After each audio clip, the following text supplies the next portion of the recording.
Hello, YouTube friends. It's the middle of the night here and we're having a thunderstorm. I had planned to do this video anyway, and I even wrote some notes up last night, but then I didn't get it done, and since we're having a thunderstorm, I'm going to go ahead and do it tonight. But thank you for joining me.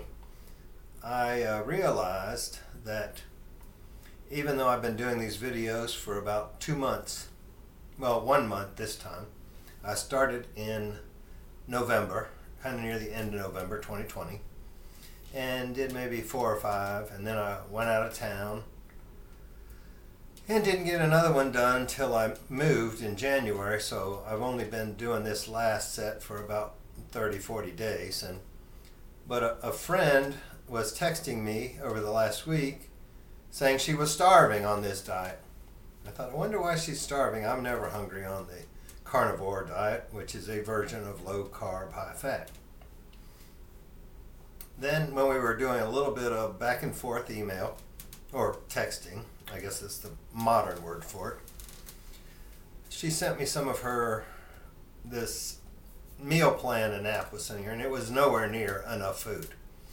And I thought, well, I have not explained the basics of this type of lifestyle well enough, so today we're going back to the basics. So if you'll take a moment and put a comment down below as to what type of low carb, high fat diet you wish you were doing or are trying to do.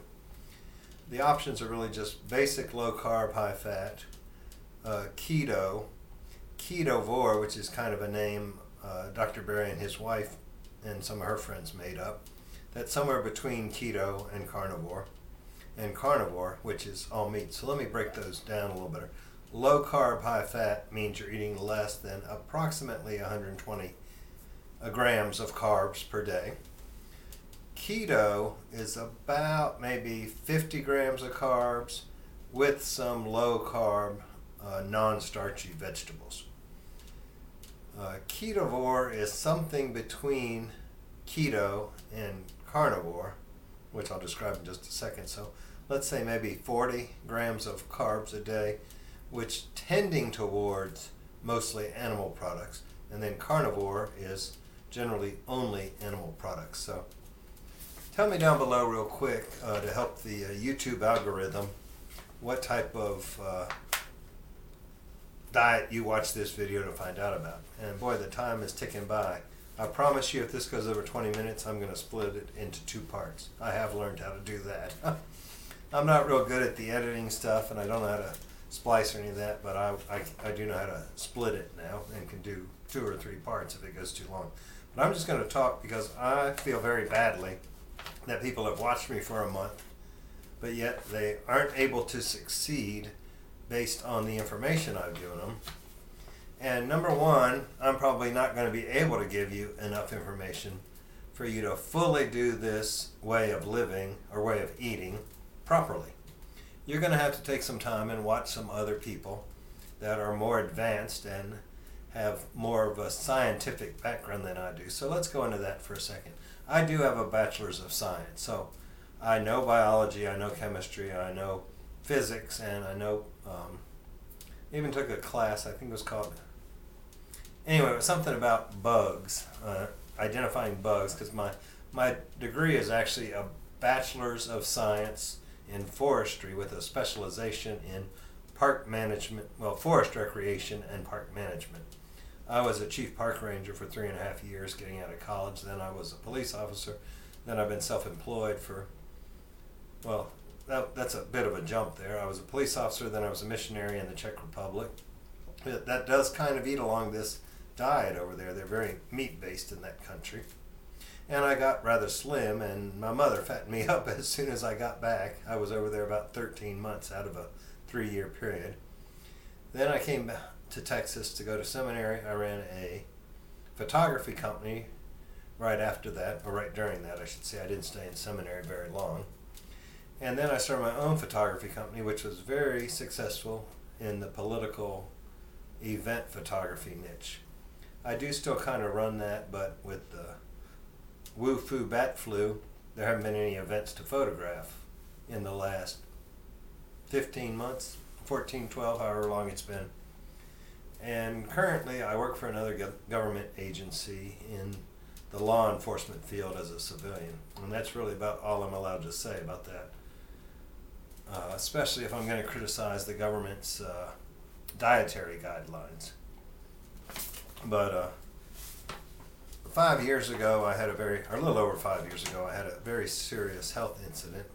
And ever since then, I have been researching lots of YouTube doctors. And I'm going to encourage you to watch some of those. The best channel I have found is one called Low Carb Down Under. And if you want a good meal plan, search on YouTube for Paul Mabry hamburger recipe. He does a hamburger, egg, and cheese casserole and eats it almost every day. That's becoming my primary care physician. So Dr. Barry, who's out of Tennessee, I watch a lot of his YouTube also, and I took these notes from his video last night. I'm trying to run over them very quickly, so this doesn't go terribly long. I just ate some fried cheese when I got home. Hopefully you won't hear the thunder in this, and I'll be able to go to sleep by the time it finishes. But okay, first of all, you want to do low carb of any variety. You get to choose how many vegetables you want. You get to choose how many carbs you eat. But in order to be truly low carb, you should be somewhere between 0 carbs and 130. Now, if you're just starting, you're not going to go to 0 carbs. Some days I'm at 10, some days I'm at 30, some days like today, Christina sneaks me a cookie. So I didn't actually put that on my list, but I did enjoy it. So you want to try it for a minimum of 30 days. Just set your mind that you're going to do it for 30 days, because if you've been on a high carb diet for 20, 30, 50 years or more, your gut bacteria is not going to be adjusted to the proper human diet, which is mainly meat, animal products. Meat includes everything from shellfish, seafood, any kind of animal that grows on the land. You can eat guinea pig if you want, like they do in South America. I don't, or at least not now. If I lived down there, I might. And I know we had like cow stomach soup in the Czech Republic. I think they call it tripe. But anyway, your body needs some time to get adjusted to that way of eating. Right now, all your bacteria just love sugar just like you do. But if you get this right, you will not crave sugar, you will not be hungry between meals, and you won't have to snack. Or if you do snack, you'll know some carnivore, keto-friendly snacks to have, because I'll try to get over that also. But first of all, give it at least 30 days, preferably 90 days, because you will go through a period about 10, 20 days in where your body is trying to adjust. And some people call this phase the keto flu or the Atkins flu, because Dr. Atkins was the first doctor to realize this. And if he hadn't slipped on the ice and hit his head and died from that, he would have probably had a bigger impact. He didn't die from his diet. He didn't die from natural causes, weather related. But it wasn't because he was eating all meat, even though the medical field at that time was horribly bad to him, and some of them still are. A lot of this is not mainstream medical, but that's why I went into that. I have a little bit of a science background. Not that it matters, because I want you to watch people like Dr. Sarah Halberg, who's the medical director for the Virta program, which I got blue on tonight, that's Virta, but Nationwide has been my insurance company pretty much ever since I've been driving. I'm not paid by them, it's not a promotion, but they've always been good to me. But I want you to get the science of this, and then you can watch the Virta Health Channel, VIRTA. I was in with my other PCP here at JPS Hospital, and I was telling him I was on the Virta program. He's like, "Is that VERDA?" I'm like, "No, it's VIRTA." So hopefully he's going to look that up. He is not as against the carnivore program as he was when I was 70 pounds overweight. Now that I'm only 30 pounds overweight, he's a little more agreeable to my way of thinking. But he's still an MD, and he still has to follow the food guidelines in his recommendations. But let's get into this. We're 10 minutes in. That's cutting my time. But do it for at least 30 days, preferably 90, before you make a decision, before you throw it in and say, I'm not going to do it. But the number one rule is every time you eat until you are comfortably stuffed. Not like Thanksgiving stuffed, more like an all-you-can-eat buffet stuffed. But you want to eat the right things too. You want to eat fatty meats and add a little fat to your meal every day. If you're eating vegetable, add butter to them, or sour cream, or cream cheese. All of those are good fats to add, or olive oil. But some of the things that people get confused on there is no portion control in low carb. There is no calorie counting, and you want to push your stuffed limit. Trust me, you can eat as much as you want and still lose weight as long as you're eating the right foods. I am actually down 40 pounds over the last 2 weeks. You can watch some of my previous videos to see some of the details or hear some of the details. Okay, so I know that's difficult. We are so used to being told to eat low fat, light, what are some of the other terms they use? Low cal, non-fat, skim milk. Throw all that away. Just throw it away. Forget everything you've ever heard about what you should eat unless you are your ideal weight. If you're your ideal weight, keep doing what you're doing. But I think you're watching this because you're not your ideal weight. So forget everything the food guidelines say. Forget everything the medical field has told you. They all base it on the food guidelines, which are totally wrong. So listen here quickly, because I'm telling you what other doctors say. I'm just kind of repeating it. Eat until you're comfortably full. Do not count calories. Eat as much as you need to feel full at that meal.